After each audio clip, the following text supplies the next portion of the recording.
विद्यार्थियों नमस्कार, मैं रमन कुमार आपके अपने चैनल में आपका स्वागत करता हूं।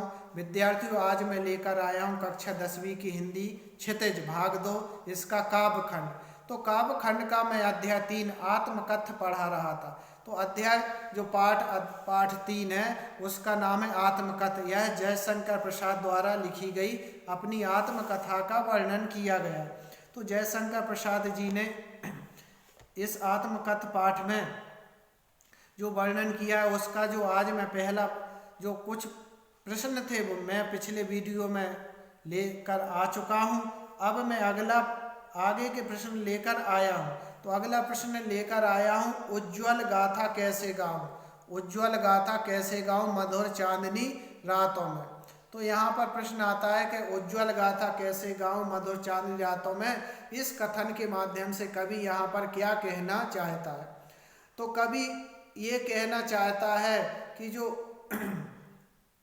कि उसका जो जीवन है उसका जीवन हमेशा दुखों से भरा हुआ है। तो दुखों से उसका जीवन भरा हुआ है और उसमें जो सुख है वह उन सुखों का कोई नामो निशान नहीं है। मतलब उसके जीवन में सुख कहीं तक नहीं है, कोई सुखों का नामो निशान तक नहीं है, क्योंकि उसके जीवन में सिर्फ पीड़ा ही पीड़ा है। तो कवि के जीवन में कुछ ही ऐसे क्षण आए हैं जो उसने आनंद के क्षण देखे हैं, सुख के सपने देखे हैं, परंतु वह सुख मिलते मिलते उसको रह गया। मतलब उसने हमेशा सुख तो चाहता है, सुख देखे है, लेकिन वह सुख मिले नहीं है।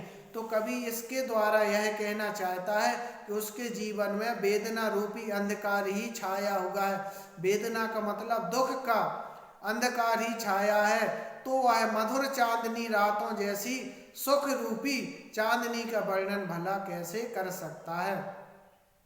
तो इसका अर्थ हुआ कि उज्ज्वल गाथा कैसे गाऊं। उज्ज्वल का अर्थ होता है कि मैं अच्छी गाथाएं, अच्छी बात है, मैं अपने जीवन की अच्छी बात है कैसे बताऊं, क्योंकि मधुर चांदनी रातों, क्योंकि मेरे जीवन तो दुखों से हमेशा भरा हुआ रहा है। तो मैं मधुर चांदनी रातों की जो बातें हैं, सुंदर जो चांदनी रातों जैसी सुख रूपी जो बातें हैं, जो आनंद के क्षण हैं, उसका मैं कभी वर्णन नहीं कर सकता। तो उनका वर्णन मैं कैसे करूं।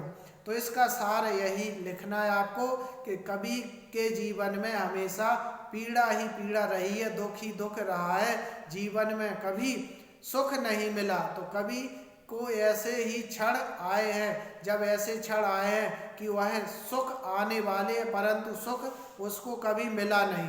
तो इसलिए कवि कहता है कि जीवन में हमेशा दुख का अंधकारी छाया हुआ है। तो ऐसे समय मधुर चांदनी रातों जैसी सुख रूपी उज्ज्वलता की बातों का वर्णन वो कैसे कर सकता है। मतलब इस प्रकार से वह वर्णन नहीं कर सकता।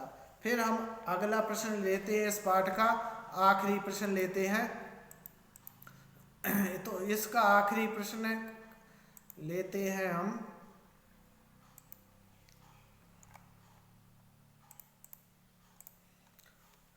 कवि ने जो सुख का स्वप्न देखा था उसे कविता के रूप में अभिव्यक्त किया है।